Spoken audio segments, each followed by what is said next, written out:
están? Soy Lorena Dib y me da muchísimo gusto tenerlos una vez más en Edad Platino.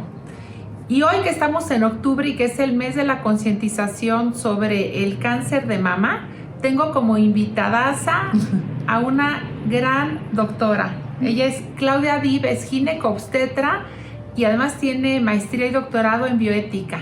¿Cómo estás, Claudia? Muy bien, Lore, gracias. Pues te agradezco que estés aquí conmigo para hablar de este tema tan importante que es el cáncer de mama. Y pues empezar, ¿cómo estamos en México en comparación del mundo? México no es de los países con una mayor incidencia ni mayor mortalidad por cáncer de mama, pero sí tenemos un problema de salud pública. El cáncer de mama es el cáncer que causa más muertes de mujeres en todo el planeta. En México siempre se han estado peleando el cáncer de mama y el cáncer cervicuterino en primer lugar, pero a partir de políticas más intensas contra el cáncer cervicuterino, como la prevención, el diagnóstico temprano y la vacunación contra el virus del papiloma, el cáncer de mama sí ya ha ganado el primer lugar en México, y cada año hay alrededor de 27,000 nuevos casos de cáncer de mama en México. En México. México. ¿Y cómo estamos en el tema de sobrevivencia y de mortalidad? Muy bien, se supone que lo más importante es el diagnóstico temprano. En el cáncer de mama se espera que a 5 años hasta el 95% de las pacientes estén vivas, a los 10 años hasta el 86% y a los 15 años el 80%. O sea que tiene una sobrevida bastante alta, pero tiene una relación directa con el diagnóstico temprano. O sea, un diagnóstico temprano y un tratamiento oportuno.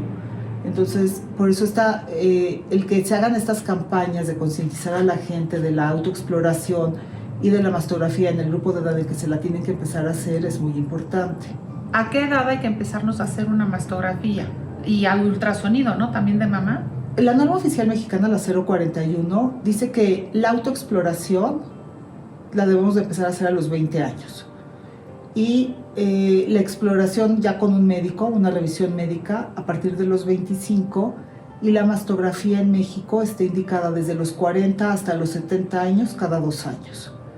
Y una persona cuando se está autoexplorando, ¿qué tiene que fijarse? ¿Cuáles son los signos o los focos rojos? ¿En qué momento te debes de preocupar? ¿Y qué tienes que ver cuando te revisas? Ok, lo ideal es que todas las mujeres nos revisáramos por lo menos una vez al mes.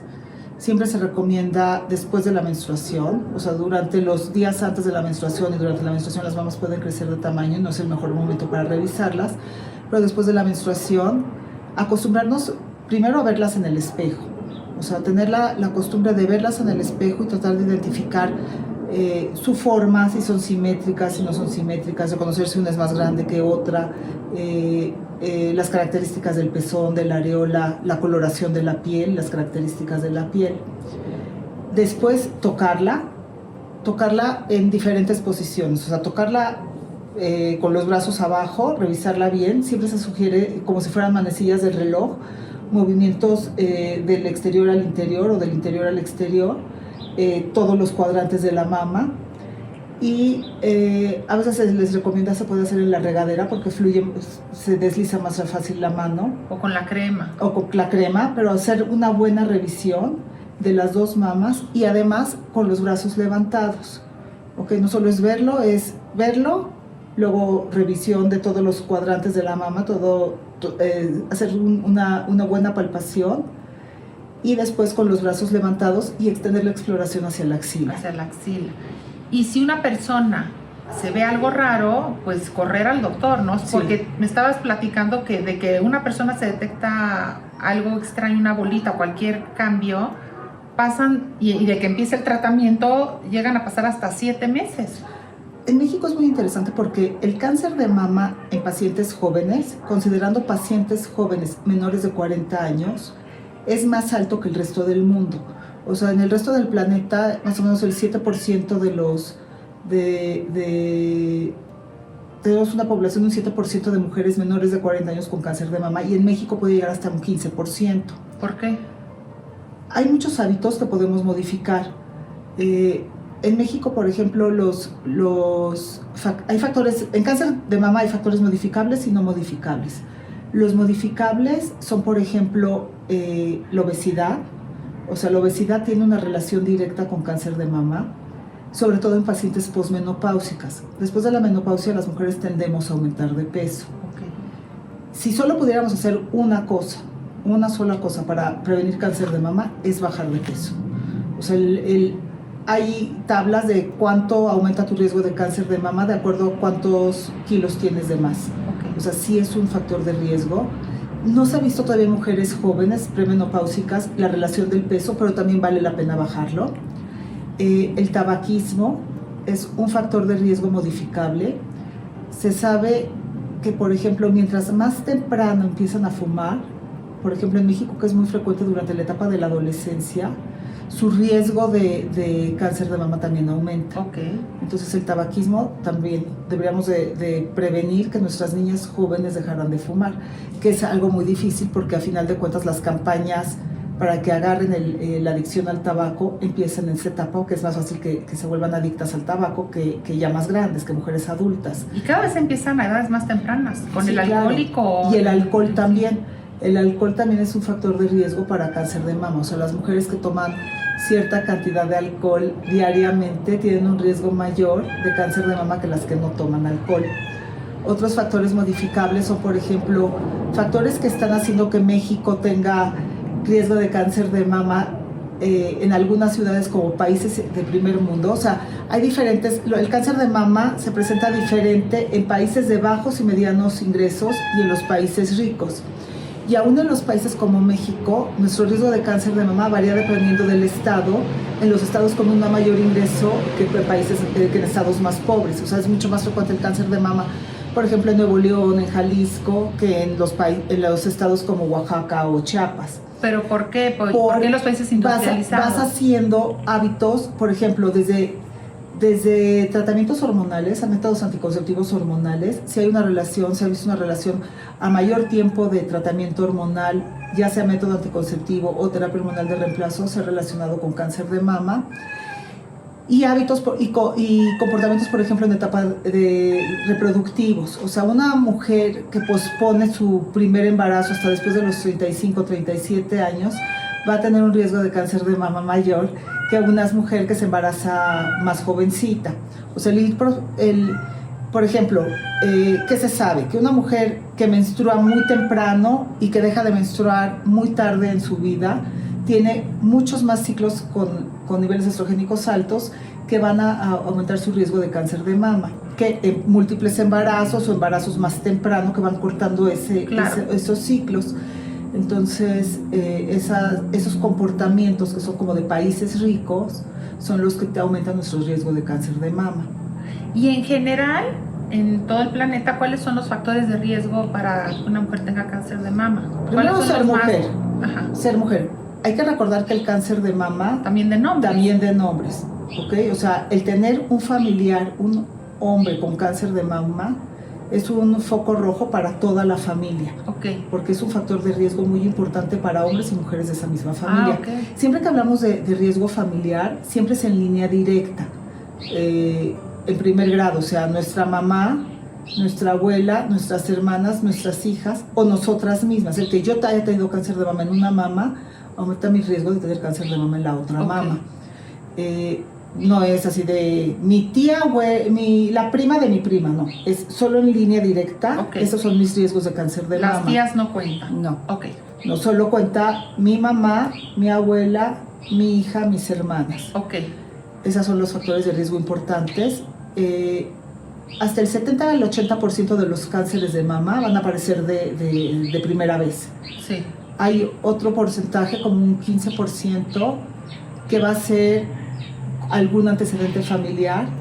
Y se ha puesto mucho de moda lo del factor genético, pero eso solo es el 5% de los cánceres de mama que tienen relación con un gen, que es el BRCA1 y CA2, que tienen relación con cáncer de mama y cáncer de ovario. ¿Qué fue lo que hizo Angelina Jolie? Exacto. Okay. Exacto. Pero o sea, no vas de búsqueda de ese gen en toda la población, porque realmente no vale la pena, no es lo más frecuente.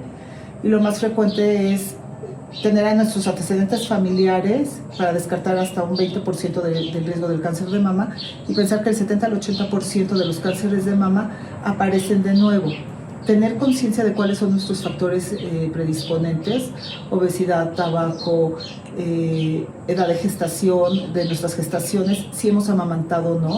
O sea, se sabe que una mujer que amamanta más de un año disminuye su riesgo de cáncer de mama. Okay.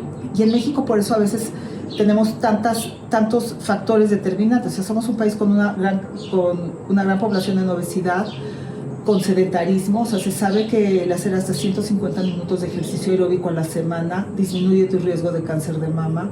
El consumo de tabaco y alcohol tienen una relación directa con cáncer de mama.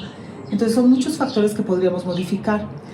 El único método diagnóstico que se sabe que tiene un factor importante de pronóstico en cáncer de mama es la mastografía, que se hace a partir de los 40 años. Y en todos los demás casos es muy importante la autoexploración. Las pacientes de menos de 40 años, la gran mayoría, el diagnóstico se lo hicieron ellas mismas al explorarse y encontrar una masa. Entonces es muy importante revisarnos y autoexplorarnos y tener nuestras visitas periódicas con el médico. No esperar solo octubre, o sea, de repente pareciera que solo en octubre se hacen mastografías. Y no es cierto, o sea, nosotros deberíamos de tener la costumbre de tener nuestra cita periódica anual con el ginecólogo para nuestra valoración completa. Claro. Y la mastografía, entonces, a partir de los 40 años es importante hacernos una mastografía. Si sale bien, es cada 2 años. Y explícame esto del BIRADS. El BIRADS es una tabla para uniformar toda la terminología del cáncer de mama. Nosotras deberíamos de autoexplorarnos nosotras una vez al mes y ir al ginecólogo una vez cada año. Entre los 40 y los 70 años nos debemos hacer nuestra mastografía cada 2 años. Y el BIRADS es una tabla de interpretación del médico radiólogo, que de preferencia en el mundo ideal sería un radiólogo especializado en mama. Este médico va a interpretar la mastografía y nos va a mandar como ginecólogos esa interpretación. Los ginecólogos en el mundo ideal deberías de estar en comunicación con tu radiólogo para, si tú tuvieras alguna duda, o sea, que no te bastara la interpretación, que tú pudieras leer las placas, entenderlas, y si tuvieras dudas, recurrir al radiólogo especializado en mama para aclarar dudas y ver coincidencias, o si tenemos algún punto de duda, poderlo aclarar. En México tenemos pocos aparatos de mastógrafos, tenemos alrededor el sector salud tiene creo que alrededor de 600 nada más.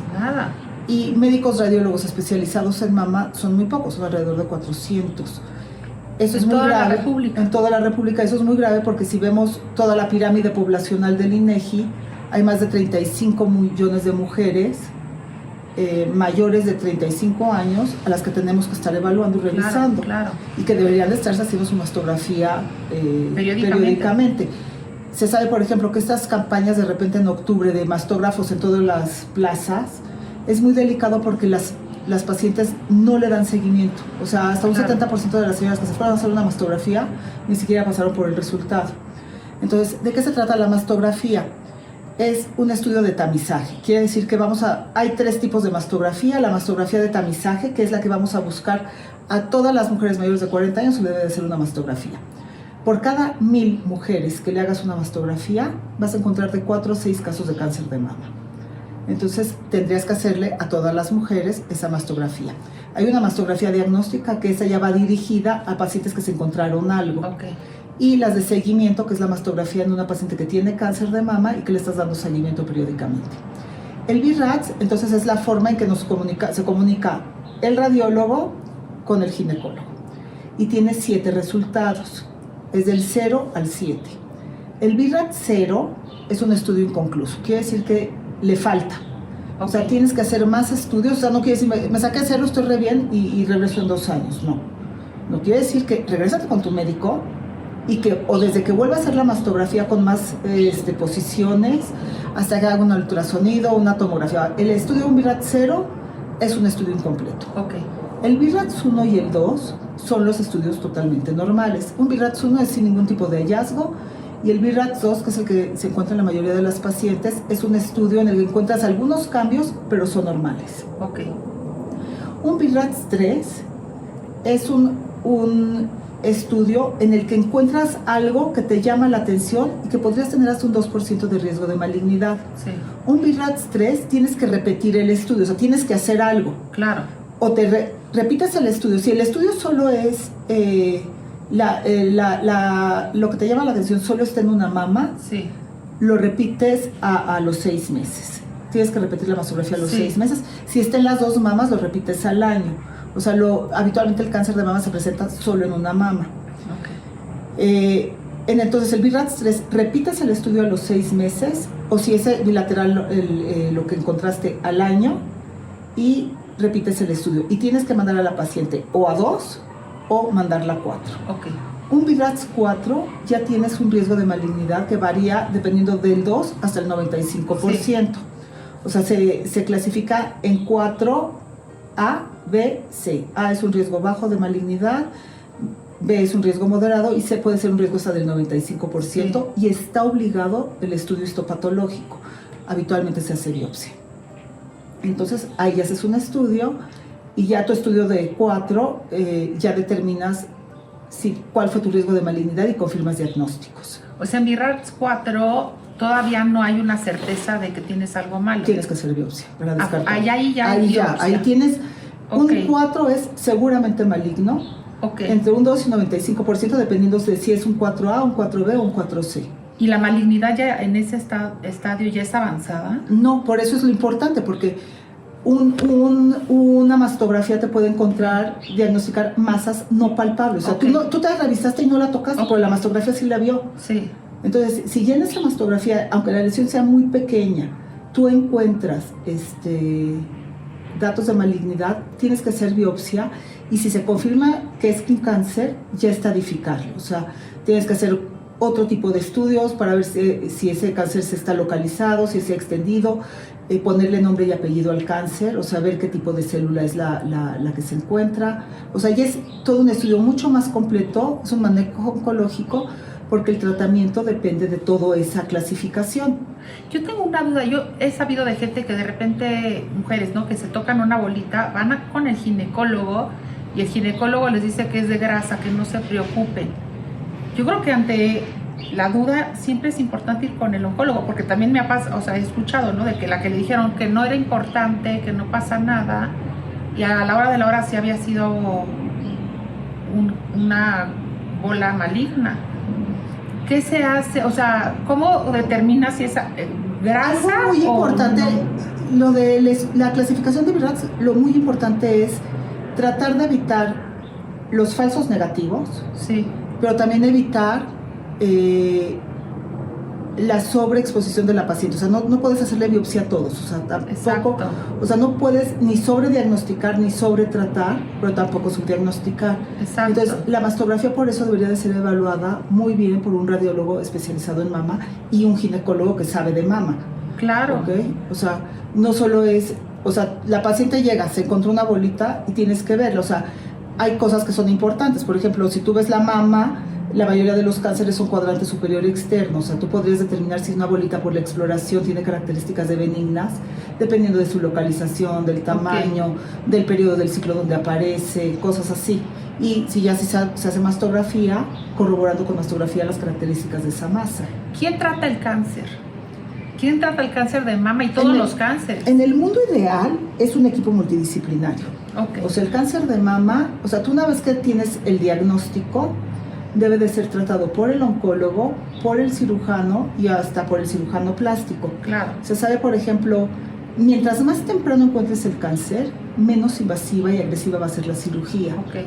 Entonces, se saben ciertos cánceres que la cirugía va a ser muy conservadora, que puedes hacer manejo de cirugía plástica sin alterar el pronóstico del cáncer de mama.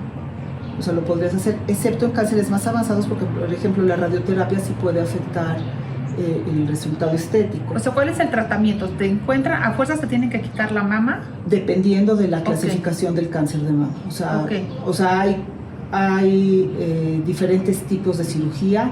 ¿Hay diferentes tratamientos? Cada cáncer, según la persona, el tratamiento... No, depende de la clasificación. O sea, del tipo de célula y del estadio del cáncer. Hay cánceres, por ejemplo, que están ya muy grandes y que no te metes a cirugía, das radioterapia para tratar de reducir el tamaño del cáncer y después viene la cirugía. O sea, depende, el tratamiento es quirúrgico, es radioterapia, es quimioterapia y hay terapias que van dirigidas, hormonales dirigidas a proteger a la mama. O sea, son tratamientos ya sistémicos, ya muy complejos, muy avanzados, que tratan de que el cáncer de mama ya no sea mortal. Claro. O sea, que tengan un muy buen pronóstico las pacientes y lo menos invasivo y lo menos agresivo que se pueda, siempre y cuando sea un diagnóstico temprano. Por eso es tan importante la autoexploración y la visita periódica al ginecólogo. ¿Y cuál es la diferencia de supervivencia entre alguien que se lo encuentra súper a tiempo a alguien que ya se lo encontró? No, abismal. Sí. Abismal.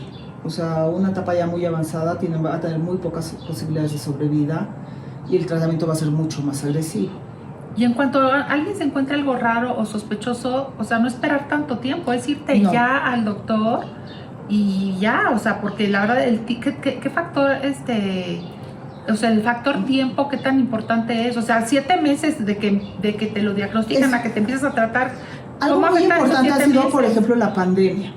La pandemia, lo que se sabe es que, por ejemplo, no solo son los muertos del COVID los afectados en el sector salud, todas las patologías que la gente ha ido posponiendo su revisión van a tener un efecto negativo en esa patología. Se han hecho ahorita ya estudios, por ejemplo, qué ha pasado con las pacientes que pospusieron su mastografía por la pandemia. Y de veras ha sido devastador. O sea, han aumentado los diagnósticos de cáncer de mama, o se han encontrado en estadios más avanzados solo por haber pospuesto 1 o 2 años la mastografía. Entonces, ¿qué es muy importante? No es lo mismo el manejo, por ejemplo, en consulta privada que en hospitales públicos. Se está tratando de reducir en hospitales públicos el periodo entre el diagnóstico y el inicio del tratamiento, que lo que tú dices, se llegaba a pasar hasta 7 meses entre que tenías un diagnóstico y iniciabas tratamiento. Y eso era muy malo para el pronóstico, para el manejo y para el pronóstico de la paciente. Entonces, sí se trata de reducir esos tiempos y de hacerlo lo más pronto posible. Tienes que recordar que el país que es como si vivieras en un país con muchos países. O sea, no es lo mismo llegar a la Ciudad de México, que habitualmente puedes encontrar hospitales de tercer nivel, con todo un manejo multidisciplinario, en que una paciente con cáncer de mama va a tener ayuda desde el psicólogo, desde el cirujano plástico, ver el implante, la peluca. Hay muchas fundaciones que ayudan para la estética de la paciente que va a empezar a perder el pelo. A vivirlo, por ejemplo, en una comunidad remota, en que la señora ni tiene médico, no hay pasantes de medicina, no hay un médico general. O sea, ya sería mucho pedir un ginecólogo, ya no te digo una subespecialidad. Entonces, en esos casos, la paciente va a llegar con un cáncer mucho más avanzado, con un peor pronóstico. Y aparte también, si te esperas a que sea un cáncer avanzado, tienes el riesgo de que se te vaya a otras partes. Esos son estadios ya muy avanzados con un peor pronóstico. Pues, ¿qué más podemos decir sobre el cáncer de mama importante para que la gente sepa? Que siempre hay que revisarnos, que no se vale descuidarnos, o sea, todas estamos expuestas, o sea, la posibilidad de que una mujer tenga cáncer es de 1 en 8 en cualquier edad. Obviamente, si lo dividimos por edades, nuestro riesgo aumenta conforme vayamos aumentando nuestra edad. Y una realidad es que a mayor expectativa de vida, mayor riesgo de cáncer de mama, porque tiene relación con la edad. Entonces queremos llegar a nuestra vejez, a nuestro plenas y sanas, y tenemos que hacer todo para prevenir un cáncer o para encontrarlo y ser tratado de manera oportuna. Y de eso se trata. Este programa básicamente se trata de promover la prevención, el autocuidado y que la gente... Yo tengo un lema, que lo que tú no hagas por ti, nadie lo va a hacer. Y que tengas esa cultura de cuidarte y el revisarte y hacerte chequeos periódicos. Así es. Pues ahorita hay que aprovechar aunque hay que hacérselo, no hay que esperar a que sea octubre, pero en octubre luego hay muy buenas promociones en los estudios, y que el lema de este año es tócate para que no te toque. Así es. Pues esto es todo por hoy, Claudia. Te agradezco mucho que nos hayas dado esta gran explicación. Y ella es mi doctora de cabecera. La vamos a tener recurrentemente en este programa para que nos hable de otros temas de interés. Te lo agradezco mucho, Claudia. Estás en Edad Platino, me puedes encontrar en Facebook, en Instagram y en YouTube con Edad Platino. Te mando un beso, soy Lorena Dib y te espero en otro programa. Bye.